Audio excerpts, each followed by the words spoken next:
Reverendo Padre Francisco, querida comunidade, hoje neste segundo dia do Tríduo, preparação, festa do nosso padroeiro, temos o tema Eucaristia, fonte e ponto alto da vida.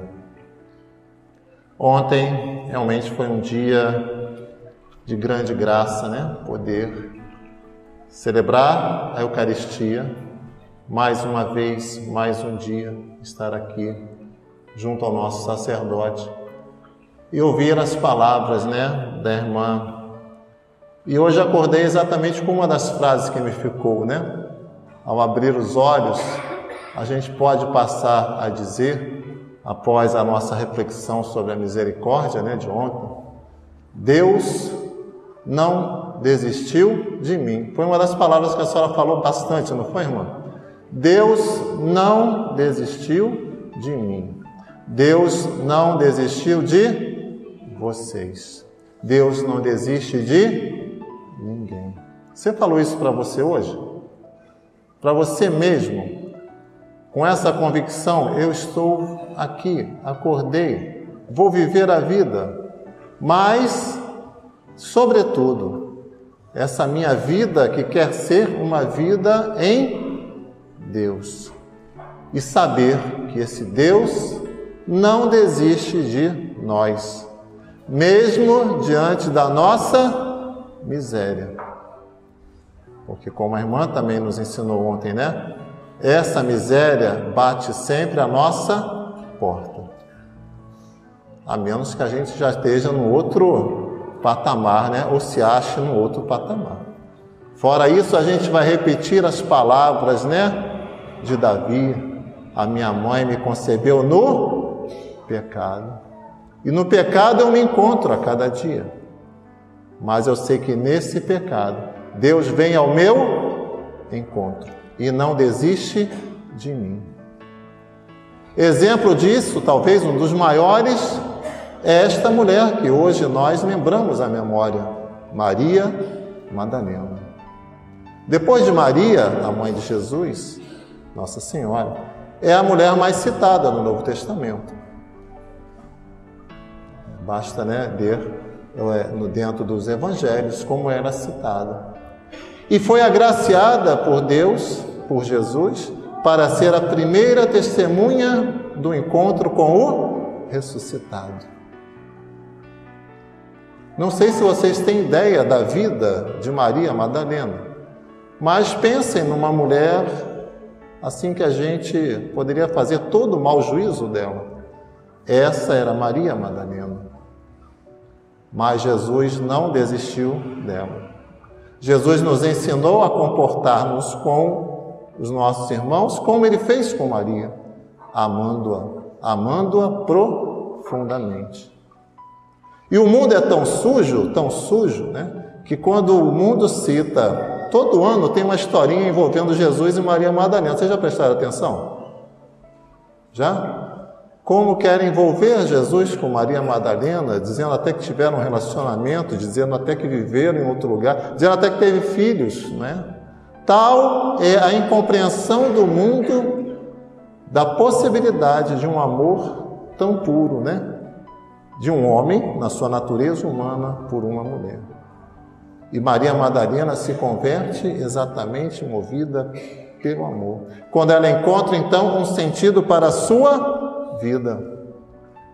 Então, a gente pode dizer também que com Maria Madalena aconteceu essa experiência de Jesus ser o ponto alto da sua vida.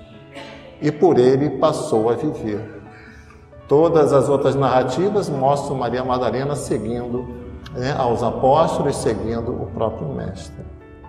E hoje me lembrava também, ontem ainda, na reflexão, sobre o encontro de Jesus com os seus amigos em Betânia, Lázaro, Maria, Marta, E vocês conhecem bem essa passagem. Ali, Marta atarefada, Marta envolvida nos afazeres, e Maria ali sentada aos pés do Mestre. E quando Marta pensava que Jesus ia chamar a atenção da irmã, o que Jesus diz para Marta? Não te inquietes, Marta. Deixa Maria. Maria escolheu a melhor parte. E esta não lhe será tirada. Por que eu trago essa frase para nós hoje? Vocês estão aqui celebrando o tríduo de uma festa. E vocês escolheram exatamente a melhor parte. Essa é a melhor parte da festa. De tudo que vai acontecer, que tem o seu valor. Não estou aqui fazendo julgamento de valores, né? Mas dentro de tudo o que vai acontecer. Esta é a melhor parte, quando nós nos reunimos como igreja, junto ao sacerdote, para celebrarmos a Eucaristia. Porque a Eucaristia é a fonte. O que é a fonte?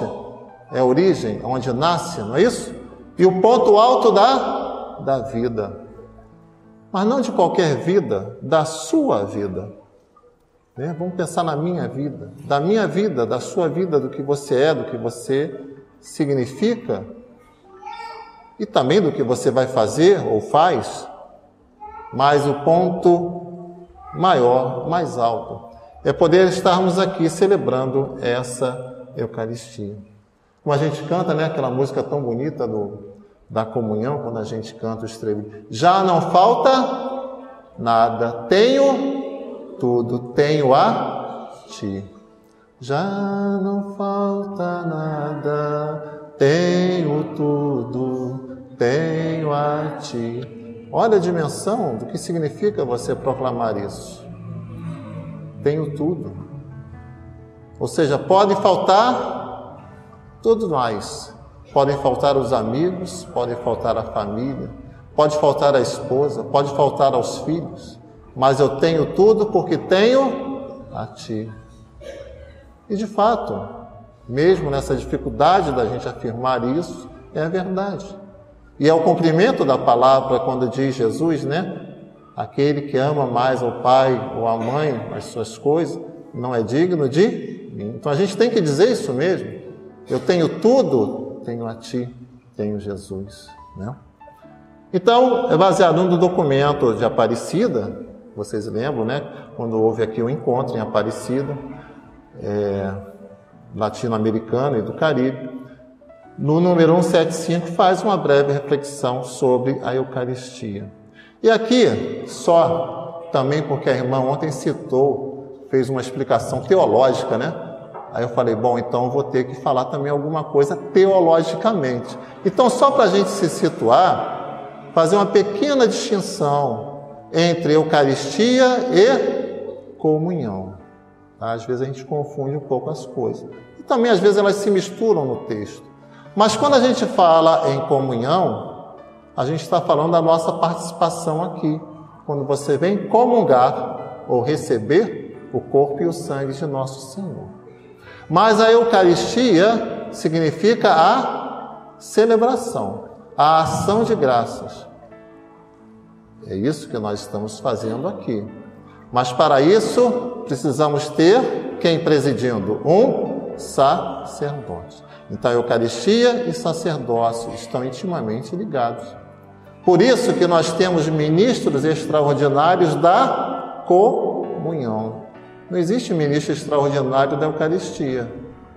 A igreja corrigiu, né? Vocês chegaram a receber esse nome. Eu não sou ministro da Eucaristia, eu sou um ministro ordinário da comunhão. Porque o ministro da Eucaristia deve ser o sacerdote. Né? Então, só para fazer essa pequena distinção. Porque quando a gente fala de participar da comunhão, nem todos participam da comunhão, não é verdade? Crianças que não fizeram, por exemplo, a sua preparação, não se aproximam da comunhão. Aqueles que por algum impedimento a igreja coloca, não recebem a comunhão. Se você está em pecado, não deve se aproximar para receber a comunhão. Mas a Eucaristia, todos são chamados e todos participam. E por nós, e por todos nós, este sacrifício é oferecido. Por quem? Pelo sacerdote ou pelo próprio Cristo, né? A gente vai ler um pouquinho. Então, o documento fala assim: seguindo o exemplo da primeira comunidade cristã, a comunidade paroquial se reúne para partir o pão da palavra e da Eucaristia, perseverar na catequese, na vida sacramental e na prática da caridade. Na celebração eucarística, ela renova sua vida em Cristo. A Eucaristia, na qual se fortalece a comunidade dos discípulos, é para a paróquia uma escola de vida cristã. Então está claro. Primeira finalidade, né, proposta para uma paróquia: poder ali celebrar e perpetuar aquilo que Jesus nos deixou. Fazer a memória. Não foi isso que Jesus pediu? Ainda sobre a Eucaristia, a relação com a Igreja, vamos lembrar umas palavrinhas do Santo Padre Papa João Paulo II, hoje santo, né? Ele diz: a Igreja vive da Eucaristia. Ligado ao sacerdócio, pois o próprio Cristo coloca na boca do sacerdote, né, que se coloca à disposição, as mesmas palavras pronunciadas no cenáculo, quando Jesus, com os discípulos, institui a Eucaristia. Toma o pão e diz: isto é o meu corpo. Isto é o meu sangue. A Eucaristia nos faz viver a experiência dos discípulos de Emaús. Então, ao estarmos aqui, a gente precisa fazer essa experiência. Tudo o que acontece deve levar-nos a enxergar, a reconhecer, né, que no partir o pão, nós nos encontramos com Jesus. Porque aqueles homens o reconheceram quando ele partiu o pão. Ponto alto, né, da nossa celebração. O Santo Padre, o Papa ainda, João Paulo, diz que a celebração eucarística tem um caráter cósmico, que mesmo num pequeno altar, a Eucaristia une o céu à terra. Percebe?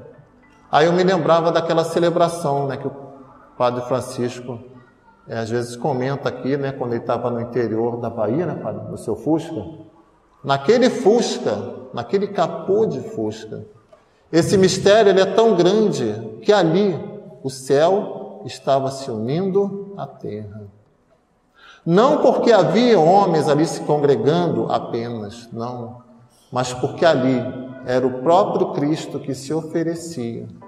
Porque, em primeiro lugar, a Eucaristia é a oferta do Filho obediente, do Filho sem pecado, mas que se faz pecado e se oferta ao Pai. Por mim, por todos nós, pelo mundo, mas, em primeiro lugar, é uma oferta ao Pai. É isso que a nossa igreja celebra na Eucaristia, e na qual nós temos que nos esforçar, e que nós temos que buscar para a santidade. Ela também falava, não é isso? Não somos perfeitos, mas caminhamos e desejamos a santidade.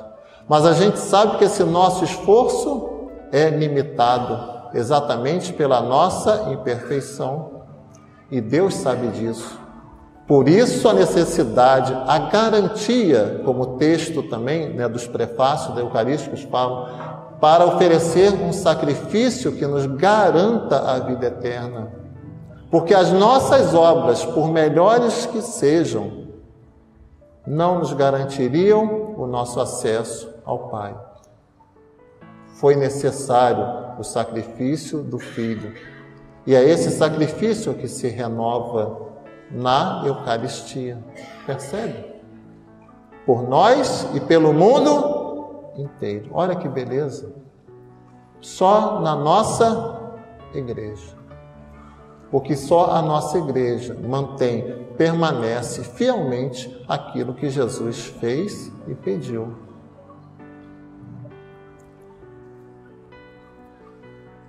Mais umas frases aqui sobre a Eucaristia.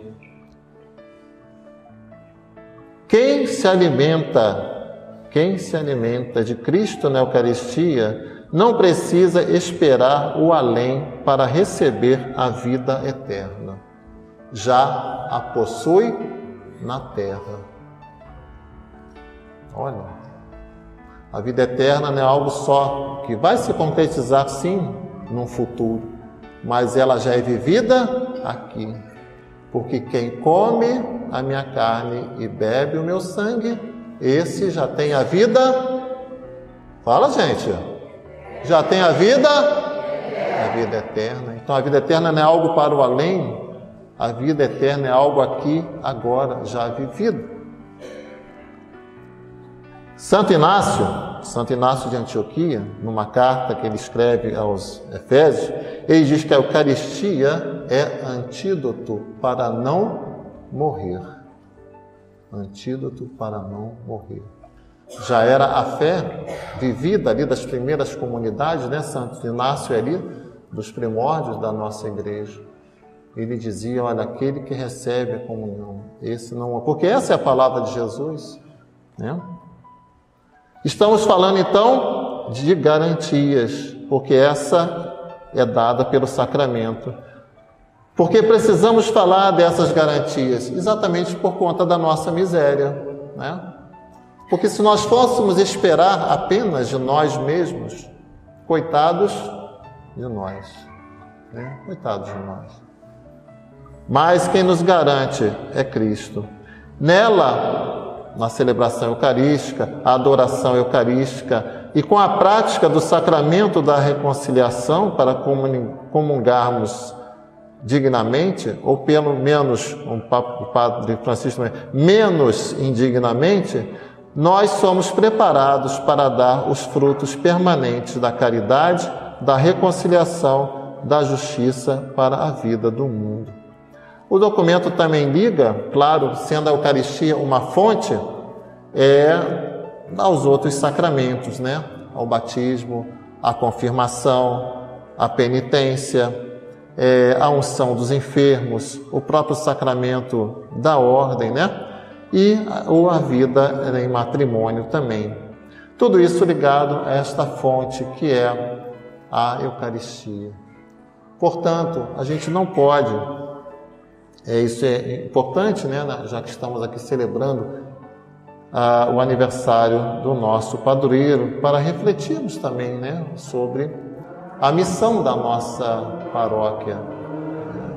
E não podemos nos esquecer jamais que a igreja vive da Eucaristia e a nossa paróquia só terá vida enquanto tivermos a Eucaristia presente, né? A Eucaristia, sinal da unidade com todos, prolonga e faz presente o mistério do Filho de Deus feito homem e coloca-nos claro a exigência de uma evangelização integral.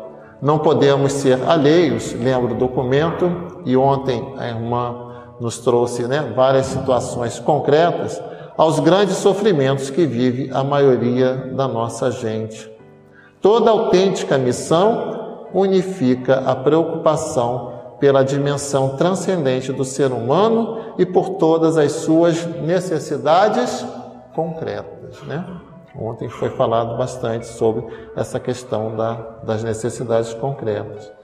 A igreja também alerta, até porque a igreja faz esse alerta para nós, que quem recebe o sacramento da unidade, né, a Eucaristia, a comunhão, sem conservar o vínculo da paz, não recebe um sacramento para seu benefício, mas antes recebe uma condenação. Olha, que alerta para nós, né? Se nós comungamos e não somos esses apóstolos da paz, da unidade, né? E somos também, recebemos, na verdade, a nossa própria condenação. Porque ao nos alimentarmos, né, do amor, nós não somos portadores desse amor que nós encontramos. Então, daí, as nossas atitudes, né, os nossos gestos, a nossa conversão, o nosso desejo de servir, o nosso desejo de viver aquilo que nós cremos, né? Tendo sempre, lembrando, como fonte a Eucaristia. Que esse tríduo, né, nos ajude a aprofundar nesse amor a Jesus presente no Santíssimo Sacramento, mas, sobretudo, a vivermos, né, com intensidade esse momento eucarístico, né, onde Jesus mesmo vai se doar novamente a nós neste altar pela nossa miséria. Ele que nos ama e que não desiste de nós. Louvado seja nosso Senhor Jesus Cristo.